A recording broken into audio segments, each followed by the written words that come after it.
तरी मला सांगितलं की अहो माझी बायको सोडून गेली आहे मला, आणि मग खरंच हो मला ती फार आवडते, मला तीच परत पाहिजे. मी म्हटलं अहो तिचं कुणाबरोबर तरी असेल किंवा तुम्ही आता हे काय मी कधी टाकलं नव्हतं. म्हणजे नवीनच मीच ते ऐकून इतकं आपला म्हणजे म्हटलं नका घेऊ तुम्ही वेल्थवास. मला काही असा अनुभव नाही किंवा इतक्या लोकांना दिलंय तरी सुद्धा असं कोण करायला लागलं नाही. मग त्याचं म्हणणं की मी माझ्या रिस्कवर घेतो, तुम्ही काही टेन्शन घेऊ नका. मला काय वेल्थवासच जायचं होता. म्हटलं इतक्या कॉन्फिडन्सनी बोलतात तर ते. सो मी पण त्याला तितक्याच कॉन्फिडन्सनी दिला. आणि जवळजवळ हा पण व्यक्ती जवळजवळ 9 महिने वगैरे तर काही कॉन्टॅक्टमध्ये नव्हता.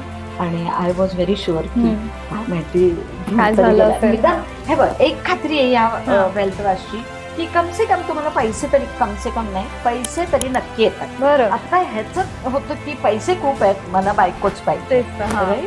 तर मग 9 महिन्यांनी वगैरे माणूस तो आला बरं का. आणि आल्याबरोबर त्याच्याबरोबर एक फिमेल पण होती. तर मला वाटलं लग्न केलं वगैरे वेल्थवास गेलं लग्न ठरलं. तर मला म्हणतो माझी बायको परत आली आहे.